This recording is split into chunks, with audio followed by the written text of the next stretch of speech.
Hey everybody, it's another beautiful day here in Texas. Here's our car. I left you off on the last episode painting this rear end. So let's go take a look at it a little bit closer. Okay, here it is flipped over where you can see what you're gonna see through the back of the car. I did take off the brake line. I decided not to be that lazy. I painted this with a roller, and I painted these backing plates with a brush. Kind of a tractor style. I painted the third member with a brush as well, which I think it looks pretty good. Pretty good. And now let's take a look at some of the other progress. Here's the underside of this car. Well, I don't have the trunk open. I'll show you what I did kind of in there. I painted the inside of it black, parts of it that were exposed metal and were looking like they were gonna rust. Some of it already had some pretty good surface rust on it. But I painted all of this stuff. I may have gone overkill. I did the black base coat first underneath here, and then I did just like the inside of the trunk, and then I went on top of it with the top coat, because through all my research on Pour 15 through their company, I want to say that it recommended you did the base coat first and then did top coat, which makes sense by the names. And then when I opened up the box the other day to put the top coat over the black base, it says right on the can you can apply directly to metal and no need for the other. But either way, I like the way I did it because it's that much more protected, which is what really matters. And take a look at this. I went up to a certain point. I've been trying not to throw a lot of big spoilers out at you, but it's getting to the point that I'm gonna have to, because all of this I'm having to do that. Let's get out from under the car first.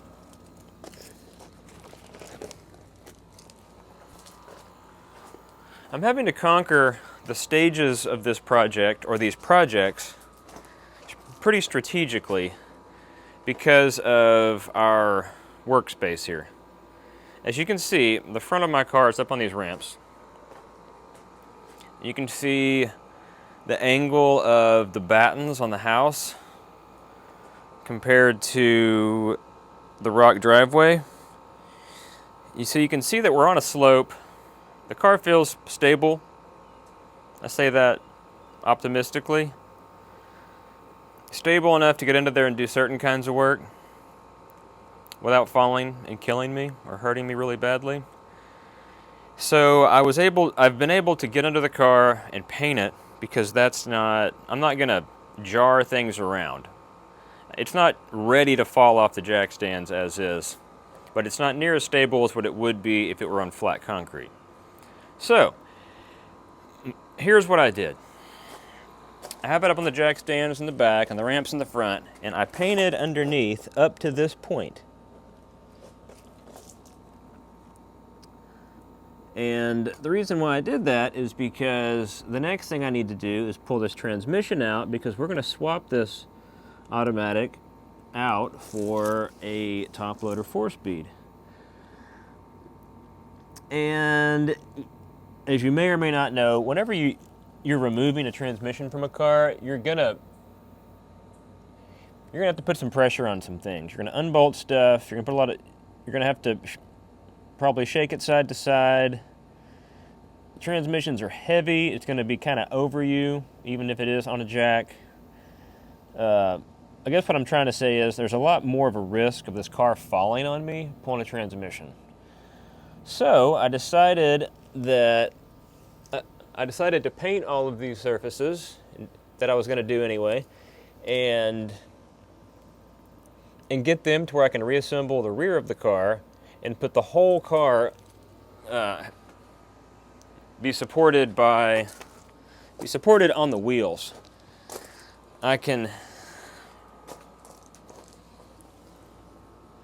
So now that all this stuff is painted in the back, I can put the rear end back in and set those on those black ramps up there before I pull the transmission out, so the car is more stable while I'm working underneath it.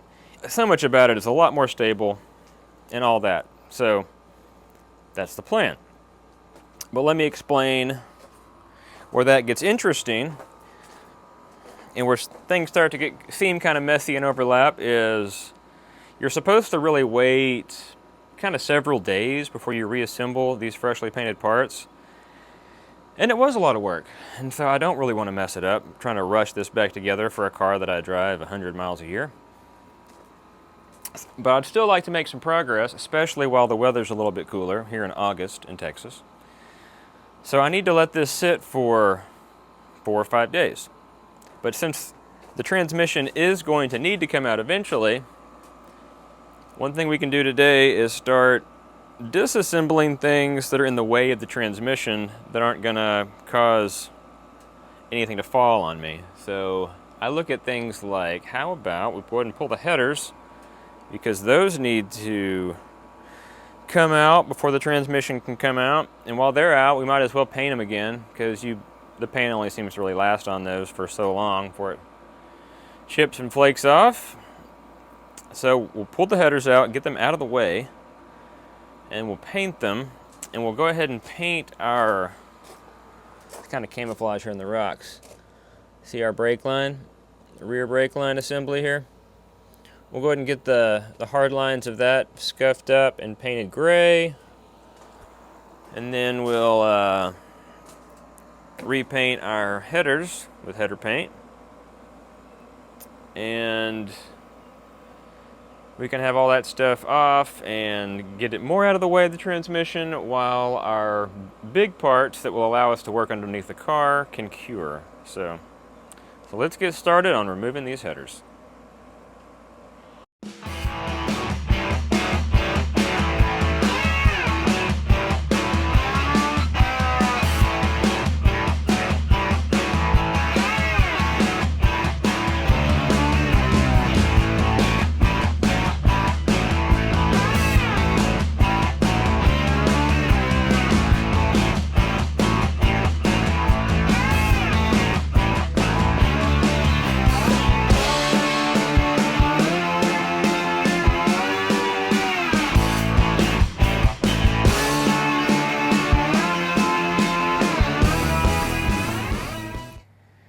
Well, the headers have now been removed. Did that by pulling the spark plugs first. Walk you around where you can see the car again. Headers out on both sides. And yeah, so earlier I kind of lost my train of thought when I was trying to explain to you the things I can do while my paint cures before I can reassemble all this stuff so that I can get underneath there. And something I've been really excited about on this whole process and project is the pedals. I have this automatic brake pedal here. I need to pull that out. I need to put in the set of pedals. I can maybe even pull the shifter, start doing that madness. I need to find out if the carpet needs to come out to get that plate unbolted, which would mean the seats need to come out. So there's really kind of all kinds of stuff I can do while the paint cures that doesn't require me to be under the car. So let's look at the pedals. Here is my new pedal assembly. And a little trick I learned a long time ago that I would like to think is helpful. When there's a job you've never done before and you're not quite sure how something comes out or goes in, if you have the new parts handy, you can look at all the mounting points, and then you can figure out how the old one is in there. So when you go to take it out, you can reference your new part. And I want to say that I've brought this up on another project, on another job. I mean, it's just seems like common sense to me, and it's something maybe you just don't think about or you forget about. So let's get to removing the automatic brake pedal and its little assembly so we can put these in. And these look so nice. They're all painted up and pretty. And if you look back here, these sure do appear to be, two of these, I don't know if it's at the top or the bottom ones, are for the master cylinder.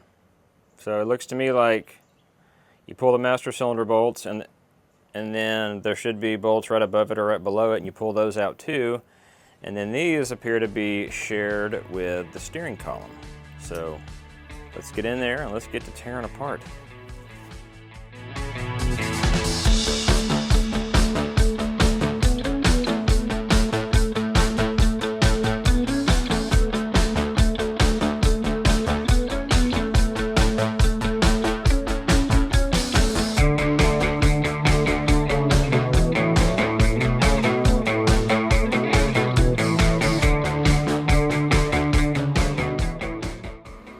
All right, the master cylinder bolts have been removed along with the two right there above it. So this thing's just floating here, being held on by the brake lines.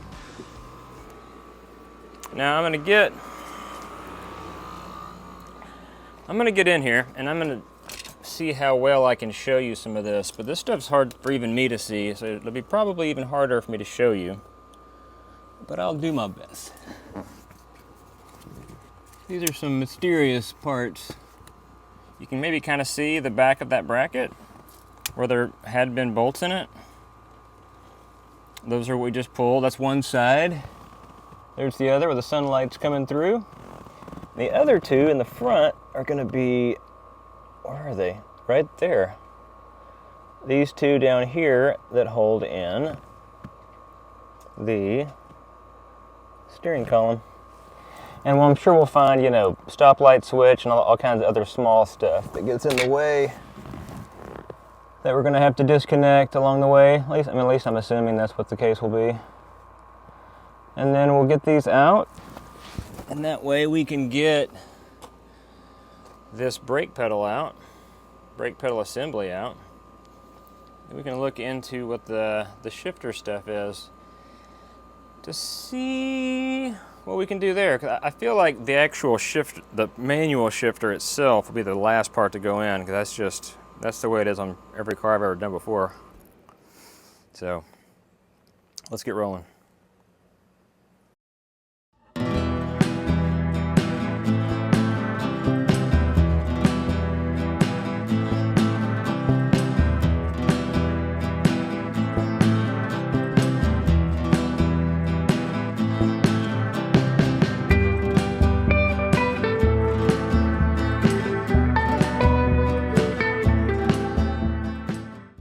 Well, if y'all want to see something cool, watch this. You have a new view. I'm going to try to put this one in the same way the automatic one came out. Let's just see if we can be magical in that same way with this one.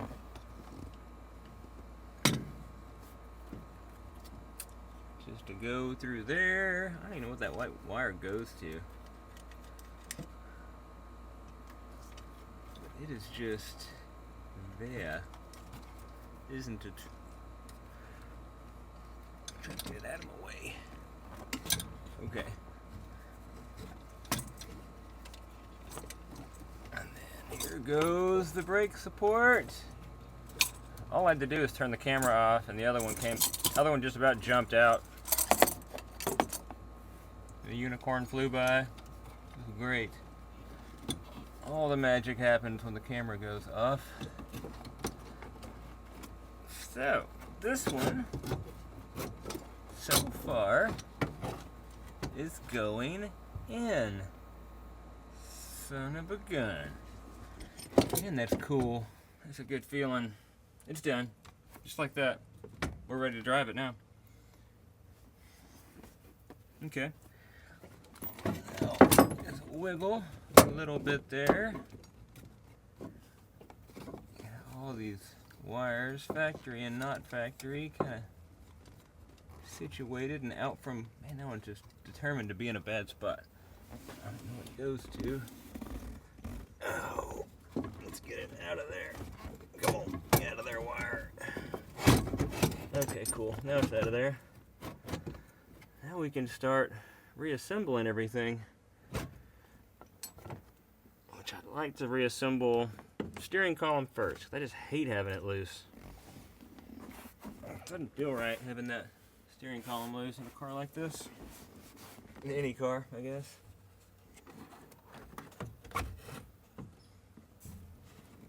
Get that positioned. I don't know if this ever moved anywhere. It felt like it did from inside there, but we have a little bit of an alignment. Okay, cool. So yeah, now we can just work backwards and reattach all this stuff that we detached. We pulled this out of our old pedal support. The other stud, we have one right there. Man, that feels so good. It feels unbelievable to think that I'm putting stuff back together on here, on this project that I've taken apart. I'm kind of beside myself with emotion on that. Did not expect some of this stuff to feel that way, but here we are. I'm gonna need to get those in there. Man, this car already looks cooler having a clutch pedal and a brake pedal. It just feels more alive.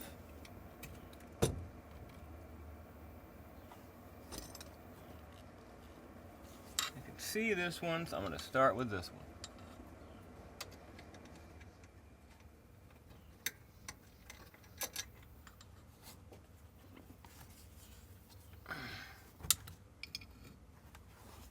I think I am. Everything that can possibly be sharp under my elbow is sharp under my elbow.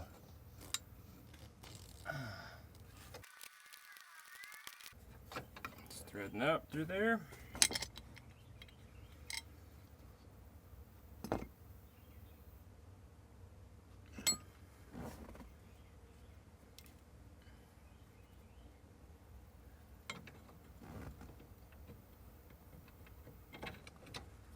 Get the other side here.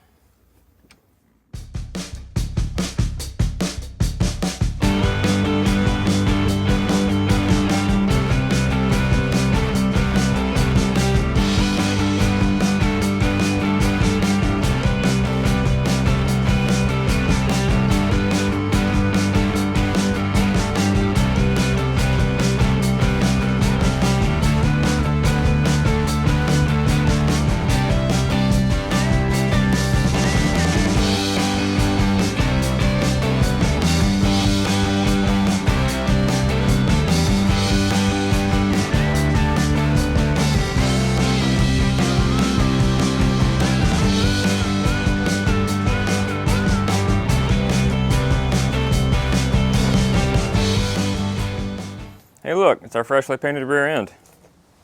And it's missing this bit. I'm going to show you why. Here's our pinion assembly. It's all blown apart. I already knocked the seal out of the top of this. Yeah, we have this bearing here. We have this oil slinger that I've never seen in anyone else's video, but mine has it, and hey, I'm going to put it back in. The seal went on this. The crushed sleeves right here. Here's this bearing, that race. This would have been in here like that, with my finger pinched. That, seal, this, and then the nut. Just in case you need to know that bit to take it apart. And I'll tell you this. This one was torqued with ample preload, but it just didn't feel right. It felt notchy. And I can also tell you that running down the highway at 70 miles an hour, especially like at light load, like right when you are at cruising speed and you're not accelerating or decelerating, it had a rhythmic vibration. And it's enough to drive you nuts. And I haven't heard a lot of information about this, but so many old Mustangs that I've driven with this 8-inch rear end seem to have that problem. And when I pull this apart, actually, when I just take the, when I dial back the preload on this, it feels silky smooth and the bearings feel great. When I take it apart, I don't see anything that leads me to believe that the bearings are completely trashed. But I might just not be finding it. I might not be the best bearing reader. These are old American-made Timkins. They're probably original. But I can also tell you that I'm going to replace them. I think that'll fix it. I think the bearings are probably trashed, and I just can't visually see it, and I can't tell because I'm not perfect. So we're going to use the press. We're going to knock these races out and knock these bearings out and put new ones on. Hey, I believe I've already shown y'all how to do that on 12 bolt GM. I think it was an 8 3/4 inch ring gear. Y'all don't want to watch me just run the press again, do you? All I'm going to do is press these bearings off. And then I'm going to press the new ones on. And then I will show y'all how I find my proper preload. And I'm going to go with 25 inch-pounds because that's what everyone else on YouTube goes with, and they seem to have success. So I need to get access to my press back there in this disorganized shop. And I'll probably drive these out with just a brass punch set that I've got, and then see if I have the right stuff to press them back in, or if I have to use brass again to knock them back in. So I'll be back with this ready for reassembly. Okay, fast forward a little bit. I have the bearings, or the bearing, pressed off of the pinion gear. And just kind of a neat little fact, it's neat to see the original Ford stamping on here with a C4, something I can't read, original Ford part number. So this is probably the OEM gear, still in great condition. But I did find something else that makes me feel like today is going to turn out to be a pretty good day. You know, before I was telling you just a second ago in the same video that I couldn't find any evidence that these bearings were bad? Well, I didn't look close enough because there is a terrible looking rough spot on the inside of this one race. So even though it felt okay by hand, when I torqued it down it didn't feel fine, and there was a reason. There's a visible reason why. So I'm going to get these races pressed out and get the new ones pressed in. And we can go back together with some new bearings, and this old Mustang will be so happy to have a smooth operating differential.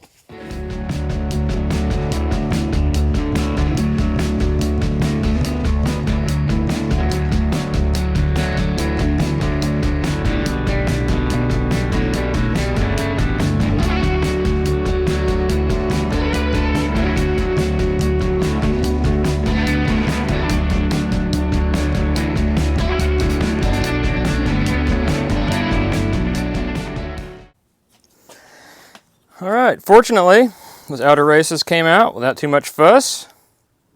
This is all ready to be wiped out and then further assembled, or now reassembled.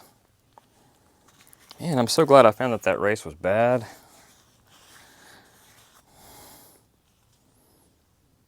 That is a good thing. Use this somewhat clean shop rag here. Get this as clean as possible.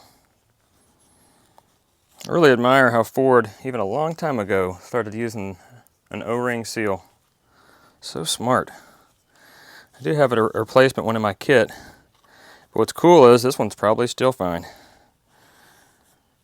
Okay, we're going to get these surfaces sterilely clean. Even though our shop's not real clean, we want there to be nothing in here. One little grain of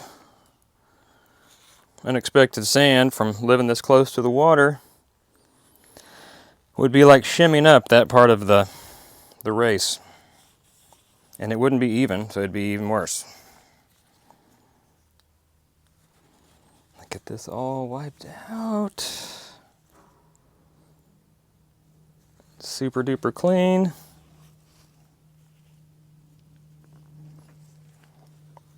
And then we'll get the new races pressed in here. Yeah, we're gonna get it properly clean. No point in not doing it right. As right as we can. Anyway, right? Even smells like a machine shop. You get that carb spray going.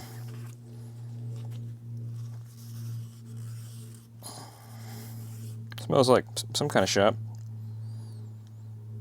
Okay, we'll find the right puzzle to put together for our races, and we'll get to racing. I think I bought this bearing press kit at a resale shop for like $1 or $5, something like that. Someone probably bought it to do gears in their car or some kind of project. And then it sat until they wanted to stop looking at it and they got rid of it. Bada bing! I just raised this up.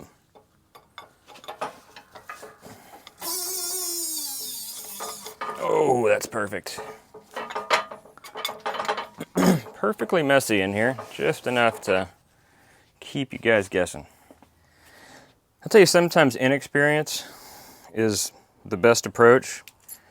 Because I learned a long time ago, I know I've used this reference a lot, but a lot of my referencing goes back to when I was a dealer mechanic. Y'all may get annoyed at hearing me say that, and it comes off as something I repeat a lot. But sometimes the less you know, the better, because memorizing parts to me was something I taught myself not to do a long time ago. Because as soon as you do that, you make a mistake. And this is a good example of that.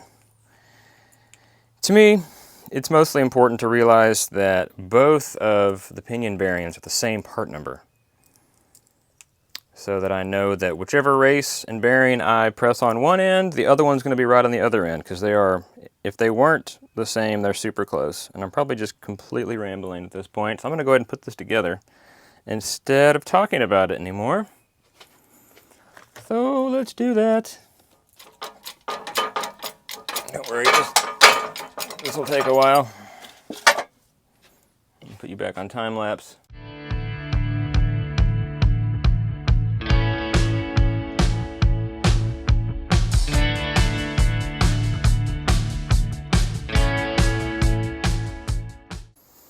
Now that your bearings are pressed in,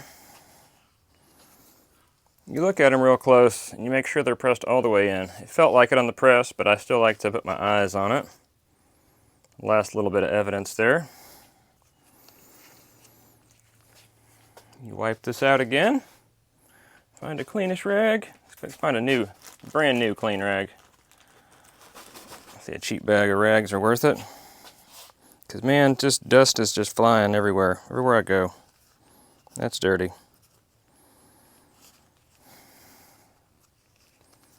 I want these to be spotless. You can re-oil them in a second. Okay.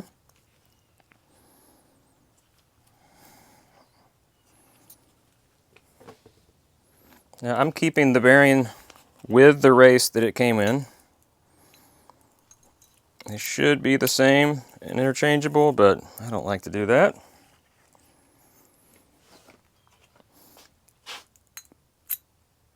Something like that.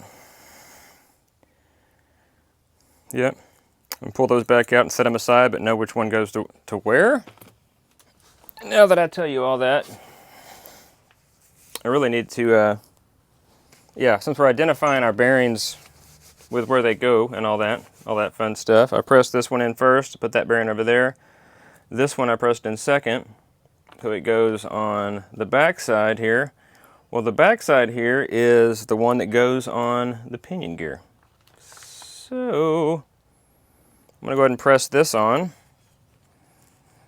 our pinion gear.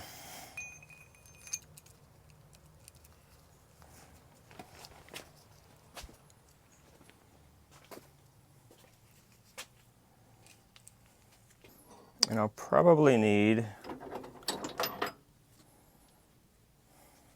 I will need to figure out how exactly I'm going to do that. There were no shims between here and there, so there's not going to be any going back. And I had impeccable, I don't guess these work that way. That's why they have the shim on the case. So yeah, there's no need for even that to be brought up.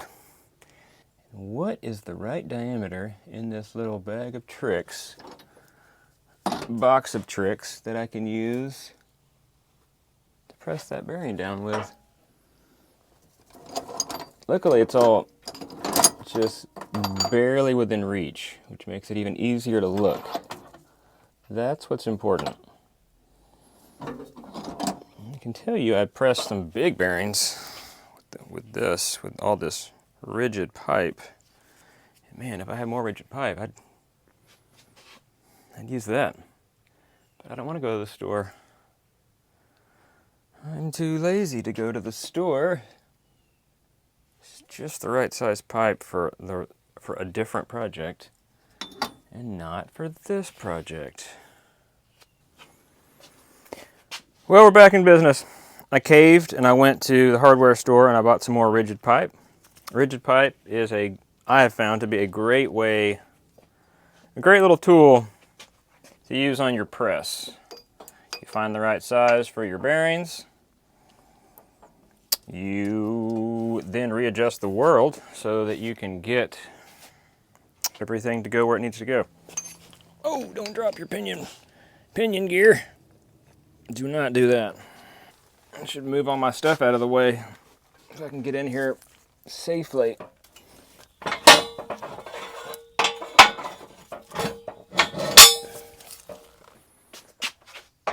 Okay, now we have our press reset to a safe height. Is that in the way? Yeah, it's in the way. Put some spacers in there.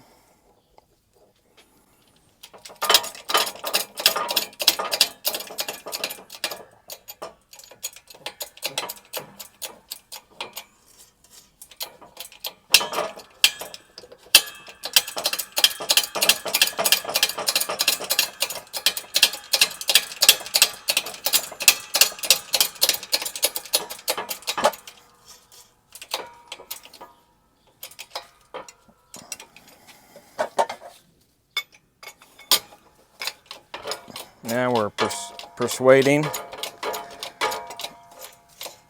We're not pushing on the on the bearing cage. I'm trying to figure out what we're pressing because it's not wanting to go. Is that just my imagination? It's always smart to check, though. I think we're okay.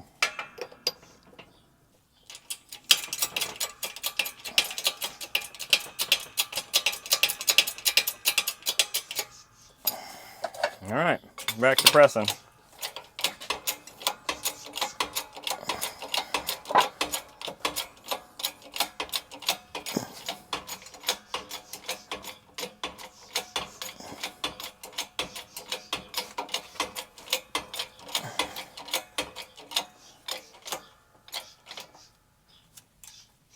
That's pressing on the race cage. No more. Yeah.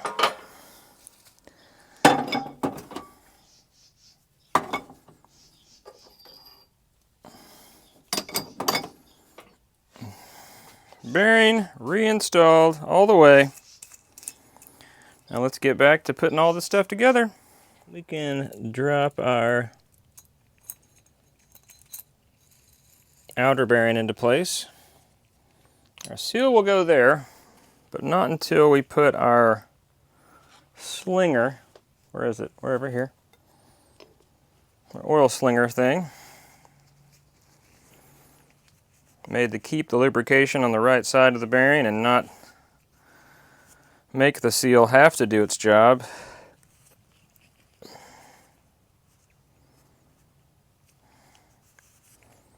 It's really pretty nice. Get it all dust free and clean. We'll drop it in right there. And now we can tap our seal on. It feels so fancy having all this fancy stuff. Maybe that one?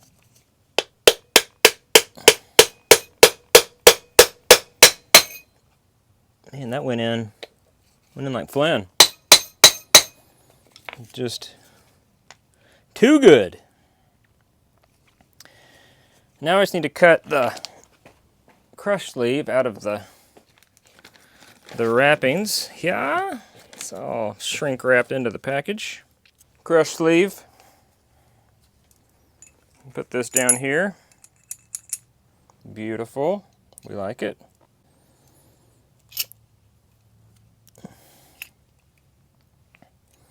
And I might even oil some of this up.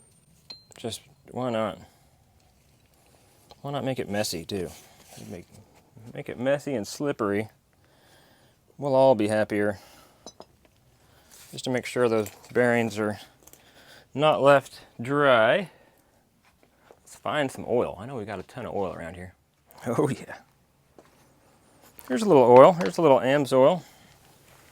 75-140. Let's see how messy we can make all this.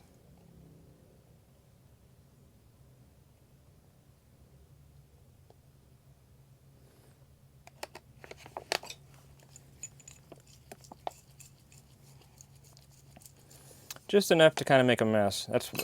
That's where you'll probably be the happiest. Don't do it with the vent hole side. Splash side.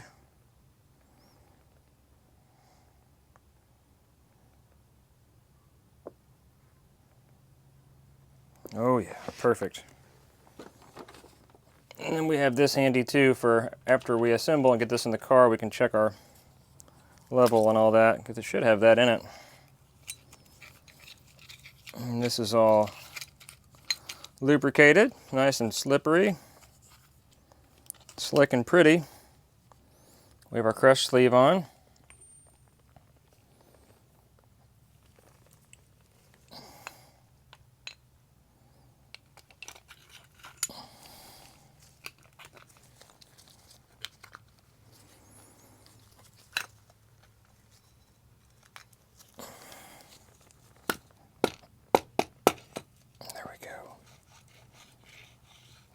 And that goes on and looks just right.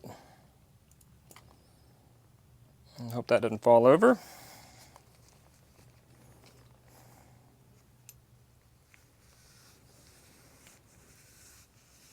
Clean this up real nice. Now that we wiped it off, we'll put some fresh oil on the seal portion of it.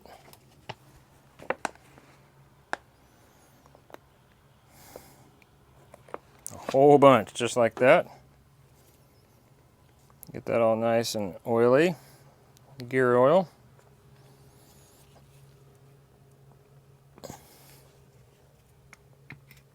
Spline it. Cool, okay.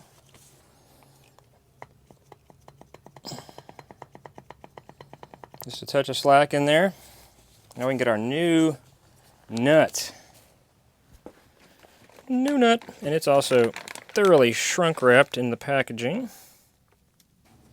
Yeah, we'll just let that fall over because we need to get this capped off.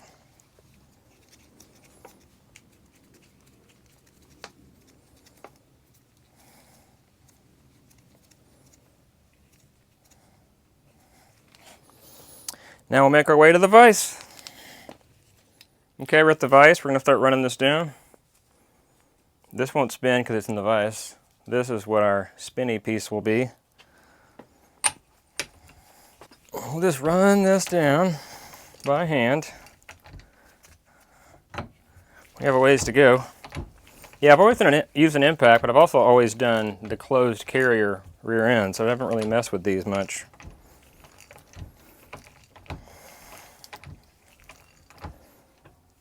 Okay, it's bottomed out, and the crush sleeve is not crushed.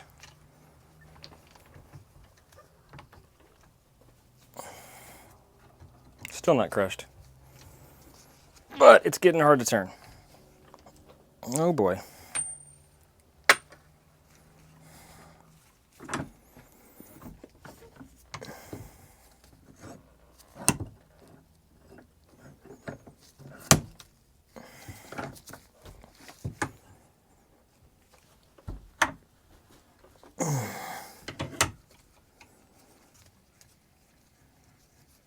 Okay, let's try that again. See if I can do this without getting hurt. Impact would have been safer. Still have slack. I might go ahead and just use the impact. How about that? At least to run out the slack. Impacting. Let's crank that up a notch there.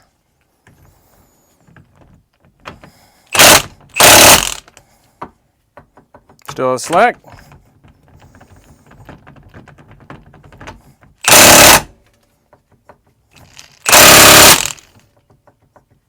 Still has slack.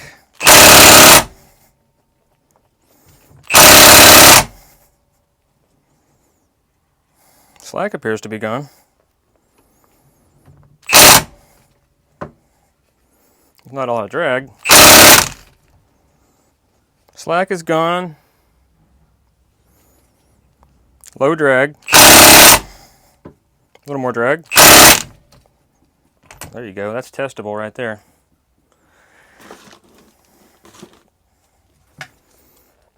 Now we'll realign our situation here.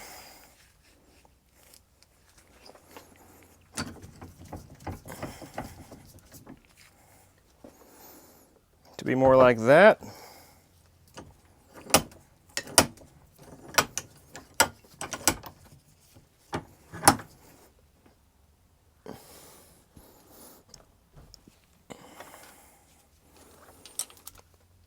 Take our inch-pounds torque wrench here. We got to business pretty quick. That's 10 inch-pounds. We're shooting for 25. And you know what? It feels silky smooth with those new bearings. Sorry about the light behind me. It's a pretty day. You can look at it that way. I wonder if I can get anything on this.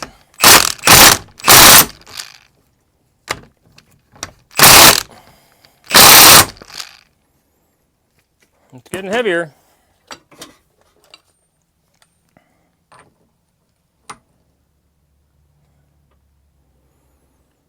Man, that's close. It's like 2250 right there.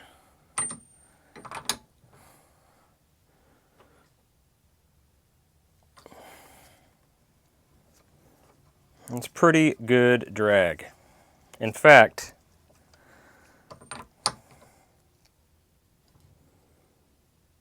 I'm going to call that 25 just because this little pink thing is bent a little bit. I think that's 25. I know a lot of you might not have been able to get there that quick. I'm kind of even puzzled as to how I got there that quick, but I did, and I like it. We're happy. We have good drag. So now let's replace this O-ring and go put this back in the carrier.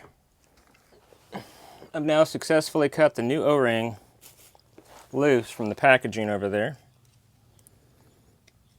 And here's the old O-ring.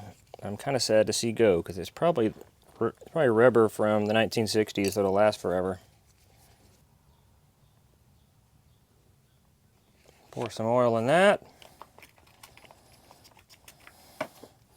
When you install an O-ring, you never want it to roll.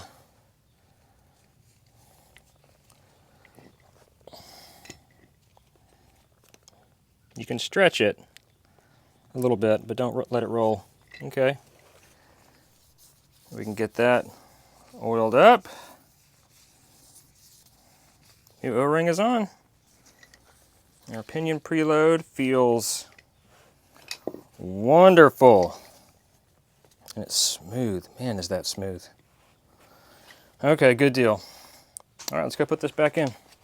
Okay, we're back to our freshly painted housing down here. Got our new pinion set up. This bearing in here feels super duper wonderful, so we're leaving that alone. We did have this come off. We're putting it right back on.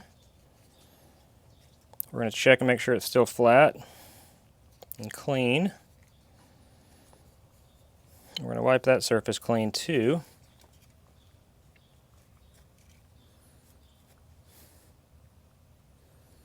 Which it is not currently. Might get a razor blade on that. Okay, take your razor blade,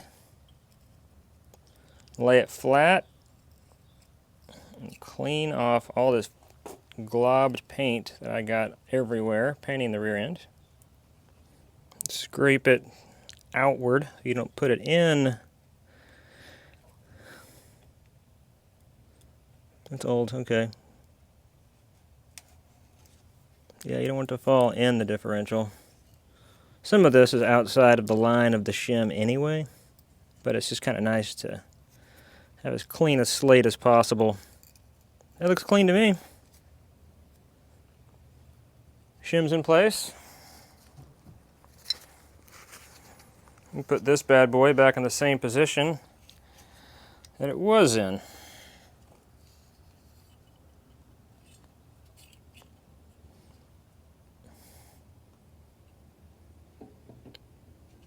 Something about like that.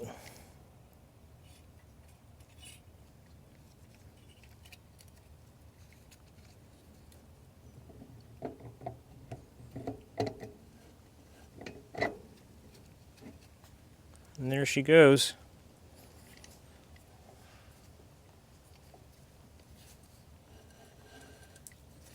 Rotate that around where it'll stand up.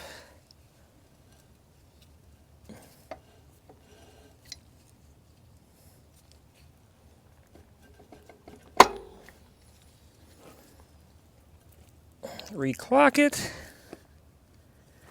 Continue to reclock it.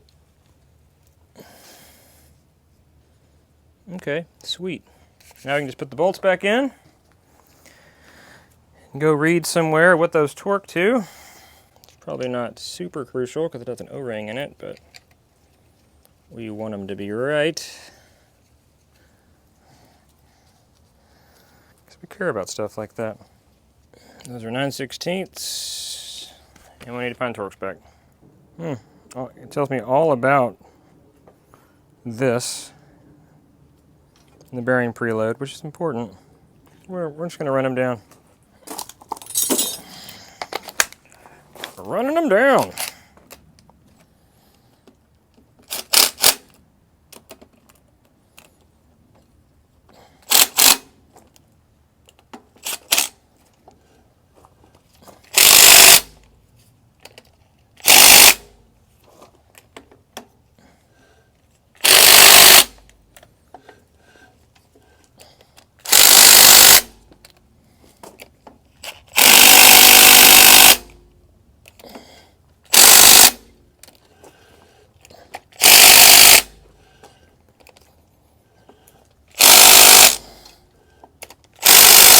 Okay, that's probably not super tight. And I'll keep reading, see what else I can find about actual torque spec.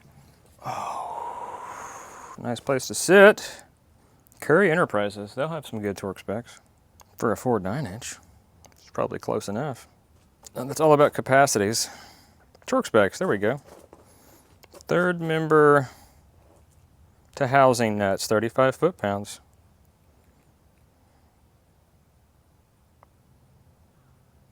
It's probably something like that. Pinion nut, yeah. Really heavy. Ring bolts, pretty heavy. Axle retainer plate nuts. They don't really give you a spec on those, but that's a thick slab of steel. An O-ring seal.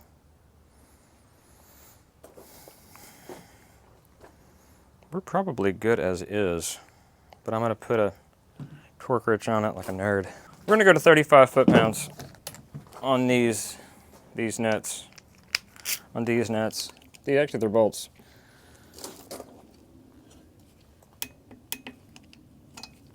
I'll do a cross pattern, just like wheels.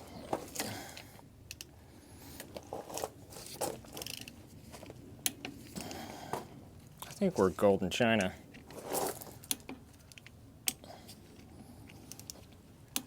Yeah.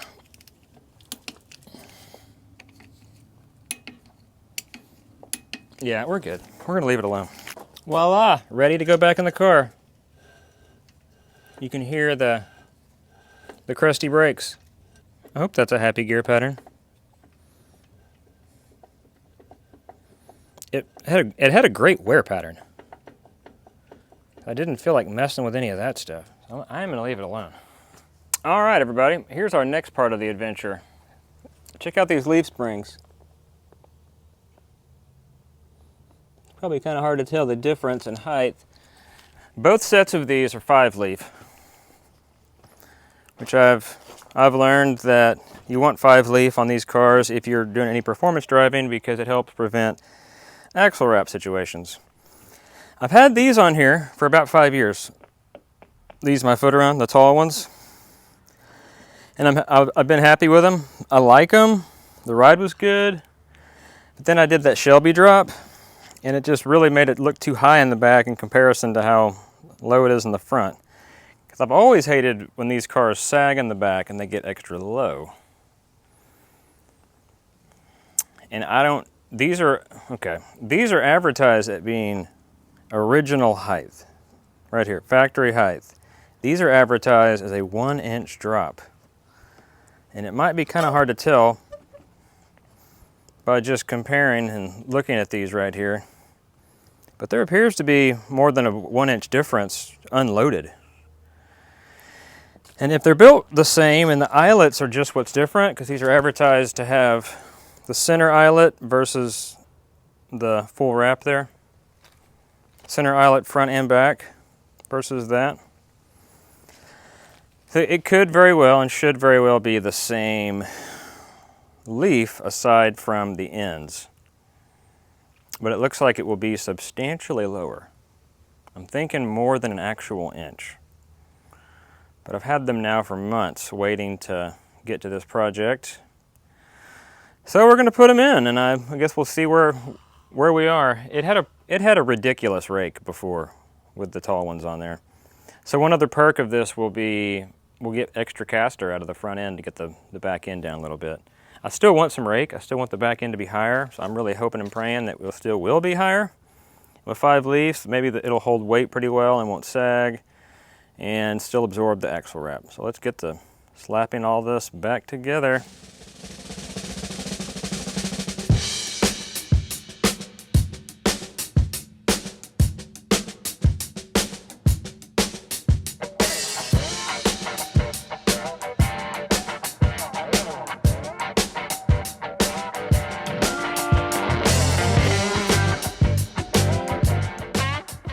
It's hard to get a solid grasp on the difference in ride height, but I can already tell it's going to be quite a bit lower, but it doesn't look like it's going to be more than what we want. I think it's going to be a pretty good height.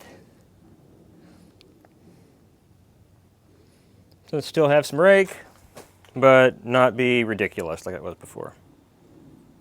So now let's get it lowered back down on these ramps. See if that's going to be too low for transmission work. It could be. If we want to stay on the jack stands. See what it looks like to stand on the jack stands. The jack stands make me nervous. But that's more solid than what it would have been. Jack stands and ramps. You may have noticed I didn't put my subframe connectors back in, and I am going to. The whole reason I didn't do that now is because when I painted the first section, I went up to a point and stopped because I thought, well, I'll pull the transmission out and then I can clean all up around that, and I'll just save this whole section up here for then after I get the rear end reinstalled. And like an idiot, I didn't think about the fact that, yeah, I can reinstall the leaf springs in the rear end with it only painted to a certain point, but I can't install the subframe connectors that have to bolt to the front frame rails. So instead of going back and just painting the frame rails in that little sliver section, I'm just going to put it back together like this, get the transmission out, get all that cleaned up, and prep and paint and make all that pretty. Prep, paint, and pretty. And then we can just pull the front leaf spring bolt out and put the subframe connectors back in. I mean, it's as easy as installing them the first time. So yeah, that's how we're gonna skin this cat. And this is more stable, less likely to fall on me while I'm pulling the transmission out. So this is all a win-win. So let's walk around and take a look at the progress thus far. We have a shiny differential in there.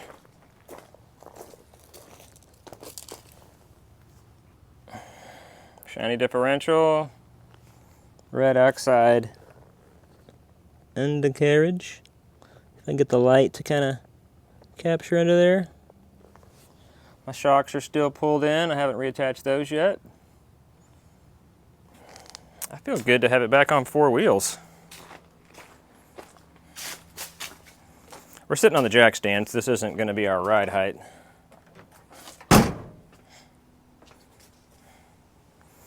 That's probably taller than what it was on the other Leafs. But not, I mean, but it was close. It was pretty high in the back. 4 pedals. Everything's covered in dirt and dust. So yeah, that wraps up another couple days of progress. It sure feels good to start putting parts back on the car.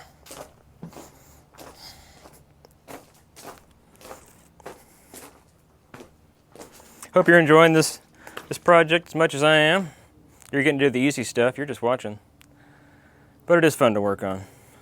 Well, today we rebuilt the pinion gear assembly. We put new bearings in it, a new crush sleeve. We found a bad bearing. It's been ailing me for several years. I'm an idiot for not ever fixing that before, but I have the right stuff. I have a press now. I have all the right stuff to fix it. So we took all that apart and put it back together.